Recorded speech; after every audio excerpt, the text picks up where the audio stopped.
الدنيا كلها متاع وخير متاع الدنيا المرأة الصالحة আল্লাহর নবী বলেন দুনিয়ার সমস্ত সম্পদগুলো ভোগ সামগ্রিক বিষয়, কিন্তু উত্তম ভোগ সামগ্রী হলো নেককার নারী, আল্লাহওয়ালা নারী। সুবহানাল্লাহ।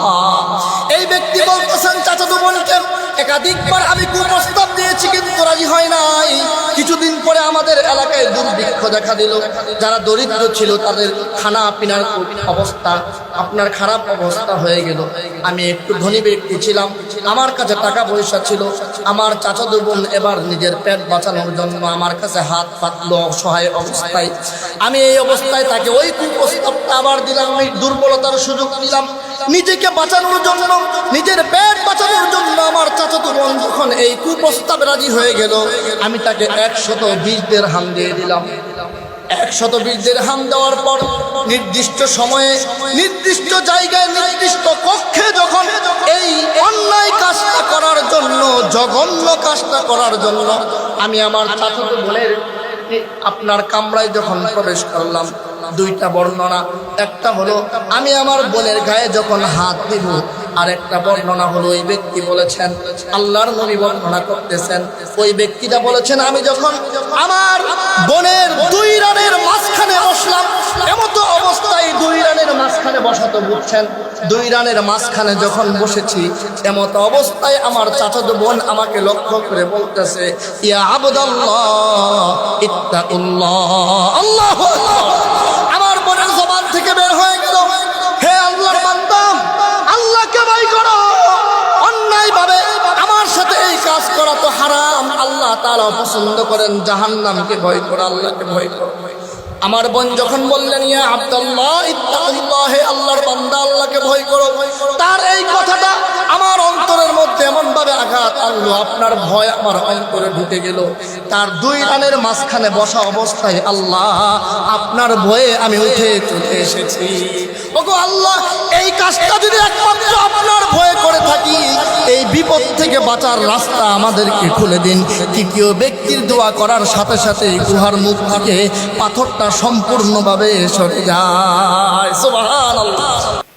সূরাতুত তালাকের 2 নম্বর আয়াতে কারিমার শেষ কথা হলো ওমাইয়াত্তাকিল্লাহ,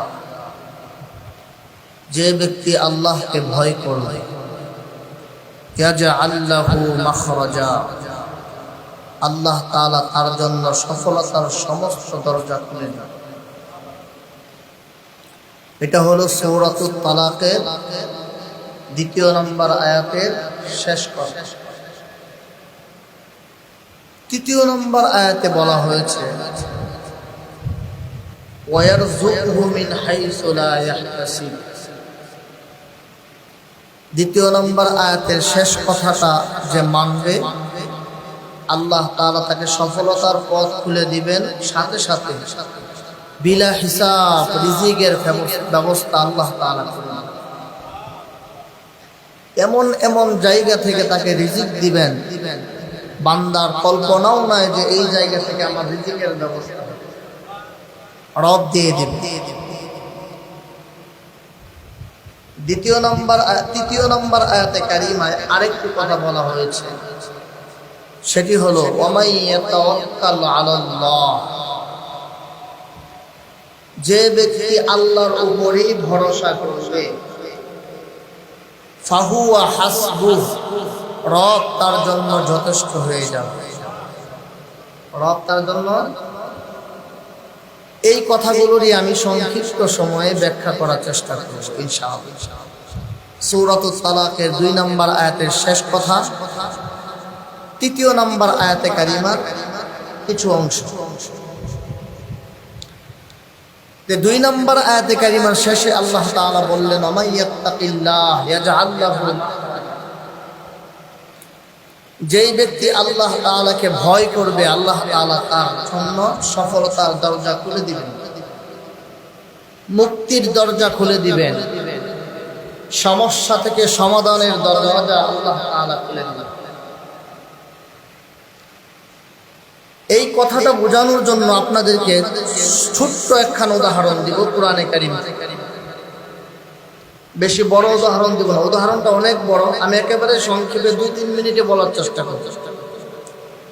লক্ষ্য করেন, নবী ইউসুফ আলাইহিস সালাতু ওয়াস সালাম আজিজ মিশরের যখন গোলাম হলেন, মুহাম্মদুর রাসূলুল্লাহ সাল্লাল্লাহু আলাইহি সাল্লামের পরে সৌন্দর্যের যার স্থান নবী ইউসুফ, যাকে দেখে মিশরের রমণীরা তারা ফল না কেটে হাত কেটে ফেলেছে, বুঝতেই পারে নাই, চেহারার দিকে এমন ভাবে তাকাইছে। কেমন সুন্দর হইলে এমন অবস্থা হতে পারে বলে। যখন জুলেখা তার প্রেমে পড়ে গেলেন, তাকে ভালো লাগতে শুরু করল। একটা পর্যায়ে একদিন আজিজ মিশর রাষ্ট্রীয় কাজে বাহিরে গেছে, এমত অবস্থায় হযরত ইউসুফ আলাইহিস সালাতু ওয়াস সালামকে আজিজ মিশরের স্ত্রী জুলেখা ওনার গোপন কামরায় ওনাকে তলব করলেন। যেহেতু গোলাম যাইতে বাধ্য, যেহেতু তিনি গোলাম ছিলেন ইউসুফ, এই জন্য তলব করার সাথে সাথে যাইতে কি বাধ্য। যেই কামরায় ওনাকে আহ্বান করা হলো, তলব করা হলো, ওটা হলো খাস কামরা। ওই জায়গায় আজিজ মিশর আর জুলেখাই প্রবেশ করে, আর কেউ না। গোপন কামরা, খাস কামরা। এই খাস কামরায় প্রবেশ করতে 7টা দরজা, এক এক করে 7টা দরজা দাসী দিয়ে ডাকতে পাঠাইছে, তলব করেছে। ইউসুফ আলাইহিস সালাতু ওয়াস সালাম যখন জুলেখার কামরায় প্রবেশ করেছে, পিছন দিক থেকে একে একে 7টি দরজায় বন্ধ করে দেওয়া হয়েছে। সর্বশেষ দরজা বন্ধ করে চাবিটা জুলেখার হাতে দিয়ে পাদি চলে গেছে অপর দরজা দিয়ে, অপর সাইডের দরজা দিয়ে বেরোবে। আল্লাহর কোরআন বলছে, وراودته التي هو في بيتها عن نفسه وغلقت الأبواب وقالت هيت لك قال معاذ الله إنه ربي أحسن مثواي إنه لا يفلح الظالمون।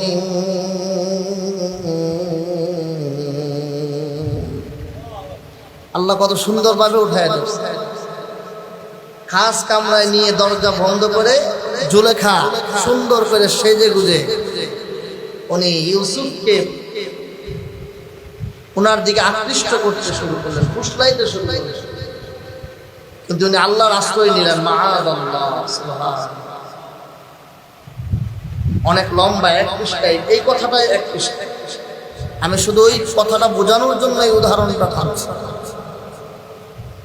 এক পর্যায়ে ইউসুফ আলাইহিস সালাতু ওয়াস সালাম যখন বুঝতে পারলেন জুলেখা তো আমাকে ছাড়বে না, কিন্তু এমন জঘন্য কাজ আমি ইউসুফ করতেও পারবো না, তো আল্লাহর কাছে সাহায্য চাইলেন।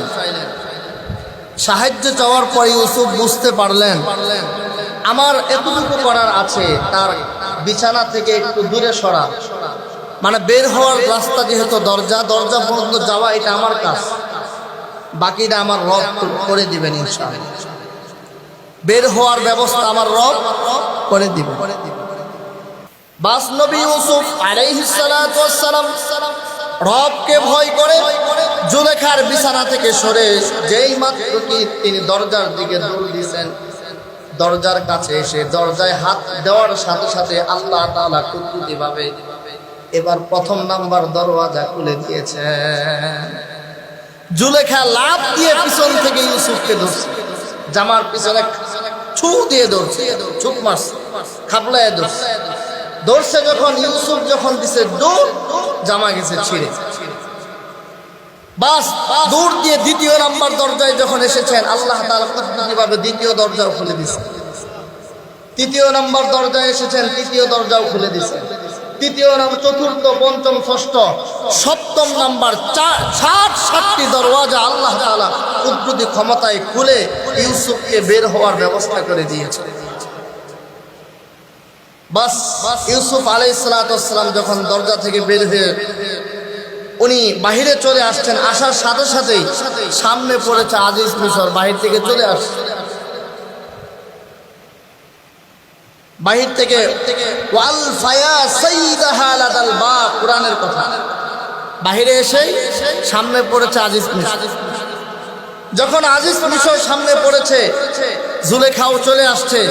এবার জুলেখা, ওনার ঢং, ওনার অভিনয় শুরু হয়ে গেছে। এবার জুলেখা বলছেন, ক্বালাত মা জাযাউ মান আরাদা বিআহলিকা সুআন ইল্লা আইয়ুসজানা আও আযাবুন আলীম। দেখেন মহিলা কাকে বলে, কত ধরনের চক্রান্ত তারা করতে পারে। যখন স্বামীর সম্মুখে চলে আসছে, এবার সে বলতেছে, ক্বালাত মা জাযাউ মান আরাদা বিআহলিকা সুআন। আজিজ মিশর, ওই ব্যক্তির শাস্তি কি হতে পারে যে আপনার অনুপস্থিতিতে আপনার গোলাম হয়ে আপনার সহধর্মীর সাথে এমন খারাপ কাজ করতে ইচ্ছা পোষণ করেছে। নাউযুবিল্লাহ। আল্লাহ কোরআন বলছে, মিথ্যা বলছে। উনি এত কিছু করলো, আর এখন বলতেছে যে কি শাস্তি হতে পারে যে আপনার অনুপস্থিতিতে আপনার গোলাম হয়ে আপনার সহধর্মীর সাথে এমন কাজের ইচ্ছা পোষণ করতে পারে। আবার যেহেতু ভালোবাসে, যেন ফাঁসি না দেয়, শুলিতে না চড়ায়, বেঁচে থাকুক ভালোবাসার মানুষ, এজন্য নিজেই ফাইসালা দিয়ে দিচ্ছে। আল্লাহ কোরআন বলছে, ইল্লা আইয়ুসজান আও আযাবুন আলীম। তাকে হয় জেলখানায় পাঠান, আর না হয় একটু শাস্তি দেন, মানে মাইরা ফেলেন। সুবহানাল্লাহ। ভালোবাসার মানুষ তো স্বামীর হাত থেকেও বাঁচতে চায়, ভালোবাসার মানুষকেও বাঁচাইতে চায়। এবার আজিজ মিশরের সম্মুখে যখন পড়ে গেল, জুলেখা যখন সম্পূর্ণ দোষ ইউসুফ আলাইহিস সালামকে দিলেন, ইউসুফ আলাইহিস সালাম বললেন, আমি দোষে দোষী না, জুলেখা আমাকে এই কাজ উদ্বুদ্ধ করেছে। আমি বাঁচার জন্য দুধ দিয়েছি, আমার রব দরজাগুলো কুদরতি শক্তিতে খুলে দিয়েছেন, বের হওয়ার ব্যবস্থা করেছেন। এবার আজিজ মিশর বলে, তোমার কথা আমি বিশ্বাস করি না, সাক্ষী লাগবে। কি লাগবে বলেন? সাক্ষী লাগবে। সাক্ষী কে দিবে? এমত অবস্থায় ইউসুফ আলাইহিস সালামের কানে একটা বাচ্চার কণ্ঠের আওয়াজ আসলো, বাচ্চার কান্নার আওয়াজ। ওই বাচ্চারা ছিল জুলেখার ফুফাতো বোনের বাচ্চা, কোলের শিশু, দুগ্ধ শিশু। উনি বললেন, আমার সাক্ষী হবে, যে বাচ্চা কাঁদতেছে এই বাচ্চাই আমার সাক্ষী, আমার সততার সাক্ষী। আজিজ মিশর আশ্চর্য হয়ে গেল। উনি তাকাজা পেশ করলেন, আপনি বাচ্চাকে নিয়ে আসেন। ঠিক আছে, বাচ্চাকে নিয়ে আসছে। এবার আল্লাহর নবী ইউসুফ আলাইহিস সালাম মাথায় হাত বুলিয়ে বলতেছেন, বাচ্চা, তোমার রবের শক্তিতে তুমি বলো অপরাধী কে, তুমি বলে দাও আজিজ মিশরের সম্মুখে। সুবহানাল্লাহ। আল্লাহর কোরআন বলছে, এই দুগ্ধ শিশুর জবান আল্লাহ খুলে দিয়েছেন, কথা বলতে শুরু করেছে। আল্লাহু আকবার। বাচ্চা বলতেছেন, ইন কানা কমিসুহু কুদ্দা মিন কুবুলিন ফাসাদাকাত ওয়া হুয়া মিনাল কাযিবিন। হে আজিজ মিশর, যদি আপনি দেখেন ইউসুফের জামা সম্মুখ থেকে ছিঁড়া, তাহলে ইউসুফ মিথ্যাবাদী, জুলেখা সত্যবাদী।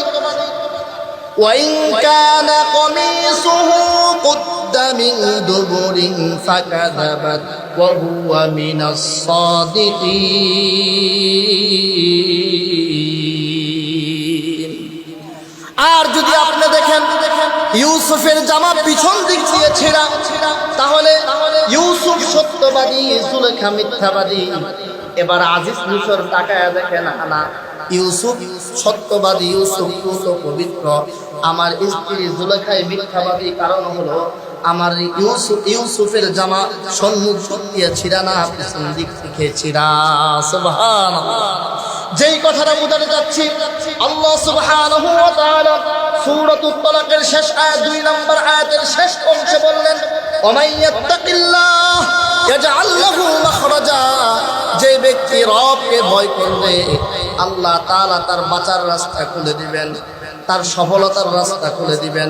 অর্থাৎ কোনো ব্যক্তি যদি আল্লাহকে ভয় করে, বিপদের সম্মুখীন হওয়ার পরেও যদি আল্লাহকে ভয় করে মিথ্যার আশ্রয় না নেয়, আল্লাহ তাআলা তাকে বিজয় দান করবেন। এটা আল্লাহ তাআলার ওয়াদা।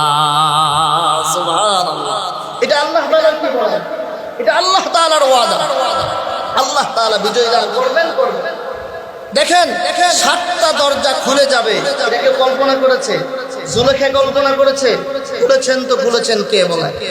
জবান খুলে বলেন কে?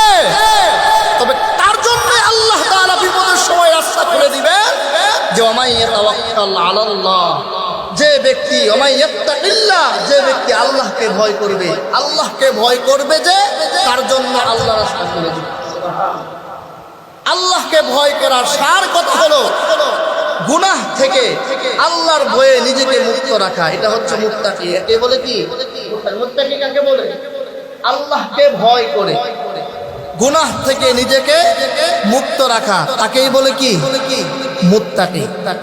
আল্লাহকে ভয় করে মিথ্যা থেকে নিজেকে মুক্ত রাখা, তাকেই বলে মুত্তাকি। সুবহানাল্লাহ। আল্লাহকে ভয় করে বাতিলের সম্মুখে সত্য কথা, হক কথা, যদিও জানে এখন আমার সত্য কথা বললে আমার অবস্থা খারাপ হয়ে যাবে, আমার চাকরি চলে যাবে, আমার শুলিতে চড়া লাগতে পারে, আমাকে হত্যা করতে পারে, আমাকে আয়না গড়ে নিতে পারে, তারপরেও যদি সত্য কথা বলতে পারে, এটাই হলো আসল মুত্তাকির পরিচয়। এটাই হলো কি আসল মুত্তাকি? এখন আপনি বাতিলের সম্মুখে হক কথা বললেন, প্রশ্ন করা হলো তুমি কেন এই সত্য কথাটা বলতে গেলা? না বললেও তো পারতে, বলার কারণে তুমি এই সমস্যার সম্মুখীন হলো। তোমাকে পুলিশে ধরে নিয়ে গেল, আয়না ঘরে নিল, দেখবেন সে উত্তর দিবে আমি সত্য বলেছি রবকে ভালোবেসে, রবকে ভয় করে। সুবহানাল্লাহ। সুন্দর আল্লাহ তাআলা রাস্তা খুলে দেন। অনেক সময় এই সমস্ত ব্যক্তিদেরকে আল্লাহ তাআলা দুনিয়াতেই সফলতা দান করে, আবার অনেক সময় আল্লাহ তাআলা রেখে দেন, যা তোর সম্পূর্ণ সফলতা চিরস্থায়ী জান্নাতের মধ্যে আমি রেখে দিন। সুবহানাল্লাহ। কর না কেন? সমস্ত সফলতা আমি চিরস্থায়ী জান্নাতের মধ্যে রেখে দিলাম। এই জন্য ভয় করতে হবে কাকে? আমি এখানে একটা কথা বলে 2 নম্বর আয়াতটার একটু ব্যাখ্যা করবো বলেছি, এই জন্য সংক্ষেপে একটা কথা বলি। দেখেন, আমরা শুধু মনে করি মিথ্যা থেকে দূরে থাকবো, এটাই তাকওয়া। আমরা শুধু নামাজ পড়বো, এটাই তাকওয়া। আমরা শুধু আল্লাহর হুকুম মানবো, এটাই তাকওয়া। আল্লাহর হুকুম মানার এরিয়াটা কতটুকু, এটাই তো আমরা জানি না। আচ্ছা বলেন তো, জীবনের দাম বেশি নাকি ইমানের দাম বেশি? আওয়াজ করে কর। মাশাআল্লাহ, আপনারা সাচ্চা মুসলিম, ভুল করেন নাই। যদি ভুল করতেন তাহলে বলতেন যে জীবনের দাম বেশি, নিজে বাঁচলে পাবেন না। জীবনের দাম বেশি না ইমানের দাম বেশি? এখন বলেন, দলের দাম বেশি, দলের গুরুত্ব বেশি না ইমানের গুরুত্ব বেশি?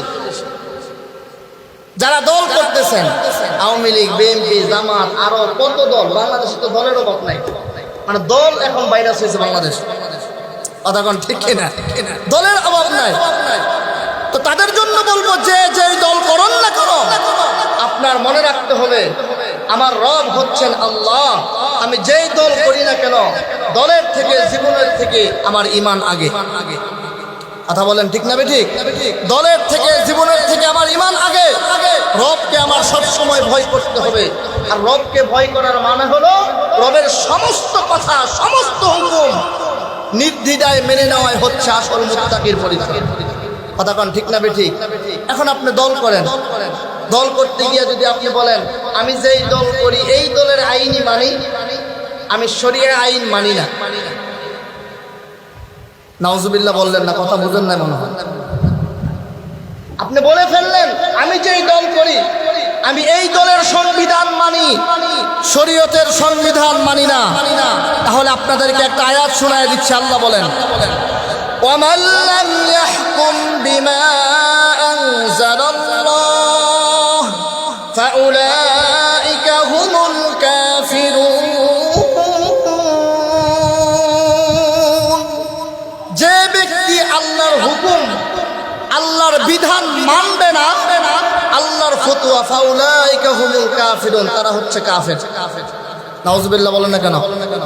যে ব্যক্তি আল্লাহর হুকুম মানে না সে কি? এখন বলেন, শরীয়তের আইন কার হুকুম? শরীয়তের আইন হচ্ছে কোরআনের কথা, শরীয়তের আইন হচ্ছে সুন্নাহর কথা, শরীয়তের আইন হচ্ছে নবী সাল্লাল্লাহু আলাইহি ওয়াসাল্লামের 23 বছরের জিন্দেগীর কথা। ঠিক কিনা? শরীয়তের আইন হচ্ছে নবী সাল্লাল্লাহু আলাইহি ওয়াসাল্লামের 10 বছরের মাদানী জিন্দেগি। কথা বলেন না কেন? শরীয়তের আইন হলো নবী সাল্লাল্লাহু আলাইহি সাল্লামের 10 বছরের মাদানী জিন্দেগি।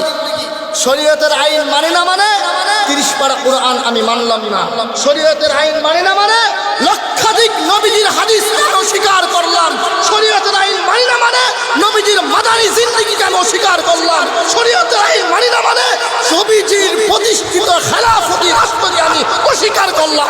মুসলমান থাকার কোনো সম্ভাবনা নেই। মুসলমান থাকার কোনো কি নাই, সম্ভাবনাই নাই। আরে ভাই আগে ইমাম বাঁচান, আগে ইমাম বাঁচান। ইমাম তো আপনার আগে। একবার যদি কেউ বলে আমি যে দল করি এই দলের সংবিধান মানে শরীয়তের আইন মানি না, সে কাফের, সে কাফের। কথা বলেন ঠিক কিনা? এক ইমান দোহরাইতে হবে, আবার কালিমা পড়তে হবে, তওবা করতে হবে। আল্লাহ তাকে মুরতাদ বলা হবে, তাকে মুসলমান বলার কোনো সুযোগ নাই। সে মরলে জানাজা দেওয়ার সুযোগ নাই। জানাজা তখনই দেওয়া হবে যখন সে নিজেকে শুধরায়। মিডিয়ার সামনে যে ইমাম বলেছে আমি শরীয়তের আইন মানি না, ঠিক মিডিয়ার সামনে এসে বলতে হবে আমি ভুল করেছি, আমি আবার কালিমা পড়তেছি, আশহাদু আল্লা ইলাহা ইল্লাল্লাহ ওয়া আশহাদু আন্না মুহাম্মাদুর রাসূলুল্লাহ। এটা যে কেউ হোক না কেন, আমি হই, আমি যদি কখনো বলি আমি শরীয়তের আইন মানি না, আপনাদের উচিত আমার ঘাড় ধরে বলা যে তুই এখন হয় তওবা করে আবার ঈমান আন, আর না হয় তোকে মুরতাদ হিসাবে তোকে শাস্তি দেওয়া। কথা বলেন ঠিক কিনা? যে কেউ হোক, আমার বাপ হোক, ঈমানের ক্ষেত্রে কোনো আপোষ চলবে না। আপোষ করলে মুসলমান থাকা যাবে। মুহতারাম হাজিরিন, যেই কথাটা বোঝানোর চেষ্টা করতেছি, ওমাইয়া তাওয়াক্কাল আলাল্লাহ। আরেকটা কথা এখানে বলেই ফেলি, যেহেতু বলে ফেলেছি। কিছুদিন আগে আবার আরেক ভাই, দলের অনেক বড় ব্যক্তি, আমি কারো নাম বলবো না, নাম না বললে দলের কোনো সুযোগ নেই, ঠিক কিনা কর? আমি কোরআন সুন্নাহ ভিত্তিক কথা বলে যাব। তিনি বলেছেন বাংলাদেশে মৌলবাদীদেরকে মাথা চারা দিয়ে উঠতে দিবেন। আচ্ছা, মৌলবাদ বলতে কি বুঝেন আর আপনি কি বুঝাইলেন বলেন? আমি বলছি মৌলবাদ মানে যারা মূলে আছে তারা হচ্ছে মৌলবাদ, যারা মূলে আছে তারা হলো মৌলবাদ। মুসলমানদের মূল হলো কুরআন, মুসলমানদের মূল হলো সুন্নাহ, মুসলমানদের মূল হলো নবীজির আদর্শ, মুসলমানদের মূল হলো খেলাফত প্রতিষ্ঠা করা, ঠিক কিনা? আমরা কোরআন নিয়ে আছি, আমরা সুন্নাহ নিয়ে আছি, আমরা ঈমান নিয়ে আছি, আমরা মূলে আছি। আর যারা আমাদেরকে মৌলবাদী বলে গাইলেন তারা মূলে নাই, তারা আগার মধ্যে আছে। তো তাহলে আমরা যেহেতু কোরআন সুন্নাহ নিয়ে আমরা মূলে আছি, বাংলাদেশের তৌহিদি জনতারাও আমাদের সাথে আছে, কোন ঠিক কিনা? মৌলবাদীকে যদি বাংলাদেশ থেকে মাইনাস করতে চান, এর উদাহরণ হচ্ছে কোরআনকে মাইনাস করা, এর মানে হচ্ছে সুন্নাহকে মাইনাস করা, এর মানে হচ্ছে মসজিদ মাদ্রাসাকে মাইনাস করা। খোদার কসম, এই বাংলাদেশ থেকে যদি মসজিদ মাদ্রাসাকে মাইনাস করার চেষ্টা করা হয়, মৌলবাদীদেরকে মাইনাস করার চেষ্টা করা হয়, তাহলে যারা মাইনাস করতে চেষ্টা করবে তারাই মাইনাস হয়ে যাবে, ঠিক কিনা? তারাই মাইনাস হয়ে যাবে। গাছের গুঁড়া ধরে তৌহিদি জনতা যখন লড়া দিবে, ছিটকে ফোটাল ক্রস করে ভারতে গিয়ে পৌঁছাবে, ঠিক কিনা? এজন্য কথাবার্তা খুব সাবধান। ঈমানের ক্ষেত্রে কোনো আপোষ নাই, কথা কোন ঠিক না বেঠিক? ওমাইয়া তাওয়াক্কাল আলাল্লাহ, যে আল্লাহকে ভয় করবে, ওমাইয়াত্তাকিল্লাহ, যে আল্লাহকে ভয় করবে, ইয়াজআল লাহু মাখরাজা, আল্লাহ তাআলা তার জন্য সমস্ত সফলতার দরওয়াজা খুলে দিবেন, বিপদ থেকে মুক্তির দরওয়াজা খুলে দিবেন। সুবহানাল্লাহ। এক নম্বর আয়াত কারিমা, দুই নম্বর আয়াত কারিমা, তিন নম্বর আয়াত কারিমার মধ্যে আল্লাহ রাব্বুল আলামিন বলছেন ওয়ায়ারযুকুহু মিন হাইসু লা ইয়াহতাসিব, যে এই গুণটা অর্জন করবে আল্লাহ তাআলা তাকে বিলা হিসাব রিজিকের ব্যবস্থা করে দিবেন। তিন নম্বর আয়াত কারিমার মধ্যে আরেকটি সবক দিচ্ছেন, ওয়ামাইয়া তাওয়াক্কাল আলাল্লাহ ফাহুয়া হাসবুহু, যে ব্যক্তি রবের উপর ভরসা করবে রব তার জন্য যথেষ্ট হয়ে যাবে। সুবহানাল্লাহ। রবের উপর যদি কোনো ব্যক্তি ভরসা করে রব তার জন্য যথেষ্ট হয়ে যাবে। সুবহানাল্লাহ। আব্দুল্লাহ ইবনে ওমর থেকে হাদিস বর্ণিত হয়েছে, সাহাবীর নাম আব্দুল্লাহ ইবনে ওমর থেকে হাদিস বর্ণিত হয়েছে, নবীজি সাল্লাল্লাহু আলাইহি ওয়াসাল্লাম সাহাবায়ে কেরামদেরকে নিয়ে সুন্দর একটা ঘটনা শোনাইলেন। ঘটনাটা আমি সংক্ষেপে বলবো, এই ওমাইয়া তাওয়াক্কাল আল্লাহ এটা বোঝালেন। ঘটনার সার নির্দেশ হলো আল্লাহ রাসূল বলছেন তোমাদের পূর্বে একটা জাতি ছিল বনি ইসরাঈল, বনি ইসরাইল জাতির মধ্য থেকে তিনজন বন্ধু, তিনজন ব্যক্তি একবার সফরে বের হলো বাড়ি থেকে। অনেক দূরে চলে গিয়েছে, সমস্যা হয়েছে, বৃষ্টি আসতেছে, এখন যাবে কোথায় রাতের অন্ধকারে? তিন বন্ধু সিদ্ধান্ত নিল আমরা একটা পাহাড়ের গুহায় আশ্রয় নেব, সকালবেলা এখান থেকে আবার আমাদের গন্তব্যের দিকে আমরা চলতে শুরু করি। বাস যখন পাহাড়ের গুহায় তিন বন্ধু একসাথে আশ্রয় নিয়েছে, পাহাড়ের গুহায় প্রবেশ করার পর বৃষ্টি আর ঝড় তুফানের কারণে উপর থেকে একটা পাথর, বড় একটা পাথর গড়িয়ে গড়িয়ে এসে এই গুহার মুখের উপর পড়ে যায় এবং গুহার মুখটা বন্ধ হয়ে এমন ভাবে বন্ধ হয়েছে অক্সিজেন যাওয়ার ব্যবস্থা নাই। এবার এই তিন বন্ধু বিপদে পড়ে গেলেন। আধুনিক যুগ নাই, ফোন করে বলবে আমরা অমুক জায়গায় অমুক পাহাড়ের গুহায় আটকা পড়েছি, আমাদেরকে উদ্ধার করো। এই সুযোগ তো তখন ছিল, ঠিক না? আমরাই তো ছোটবেলা দেখছি, এই সুযোগ ছিল না, এখন না আছে। আপনি এখন কি করবে? তিন বন্ধু পরামর্শ করতেছেন কি করা যায়। যদি এখান থেকে বের হতে না পারি তাহলে তো আমরা এখানে মারা যাব। আমরা যে এখানে মারা গিয়েছি এটাও আমাদের আত্মীয় স্বজন সন্তানরা জানবে। তিন বন্ধুর কাছে আল্লাহ তাআলা সঠিক একটা সমাধানের বুদ্ধি তাদের মাথায় দিয়ে দিলেন।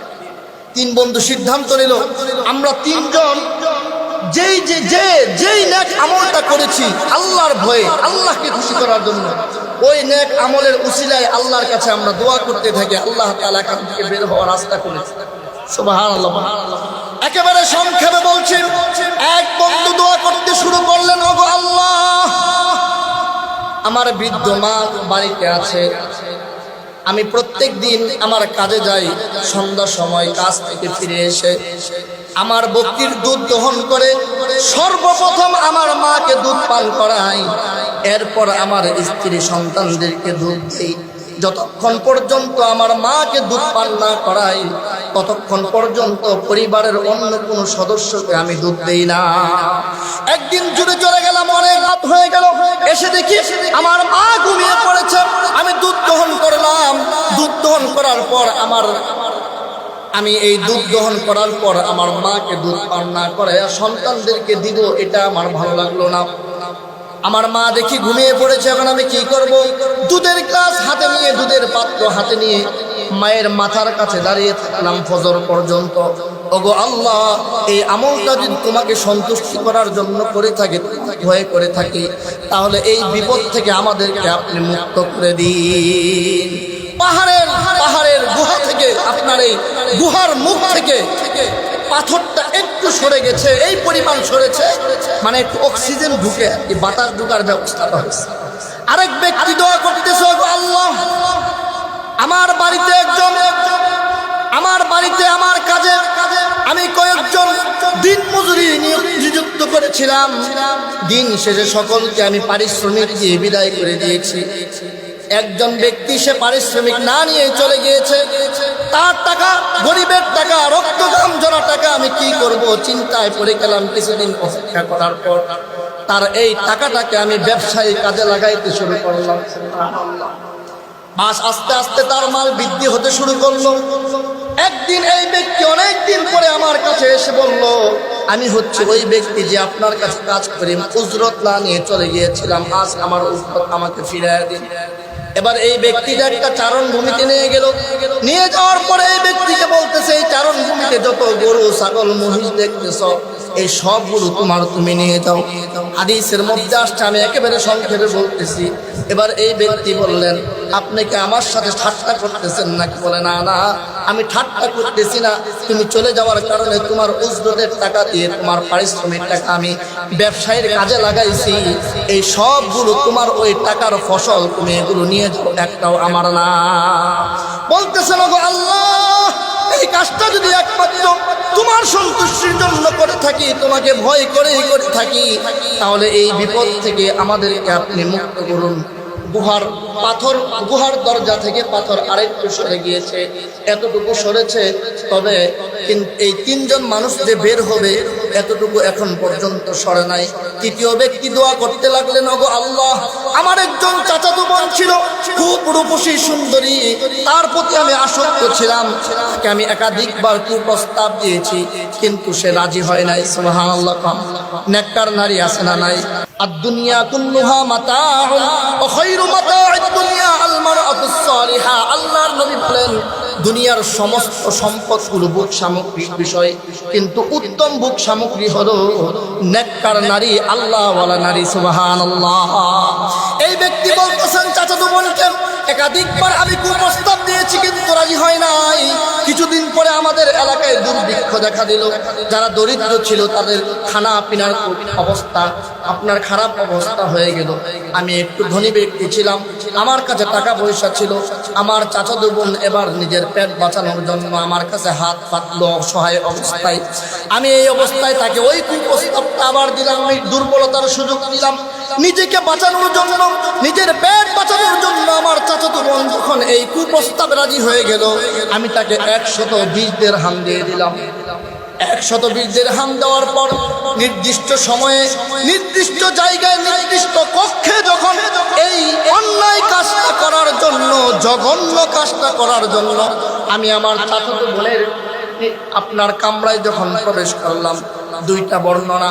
একটা হলো আমি আমার বোনের গায়ে যখন হাত দিব, আর একটা বর্ণনা হলো ওই ব্যক্তি বলেছেন, আল্লাহর নবী বর্ণনা করতেছেন, ওই ব্যক্তিটা বলেছেন আমি যখন আমার বোনের 2 রানের মাঝখানে বসলাম, এমতো অবস্থায় 2 রানের মাঝখানে বসাতে বুঝছেন, 2 রানের মাঝখানে যখন বসেছি এমতো অবস্থায় আমার চাচাতো বোন আমাকে লক্ষ্য করে বলতেছে, ইয়া আবদাল্লাহ ইত্তাকুল্লাহ।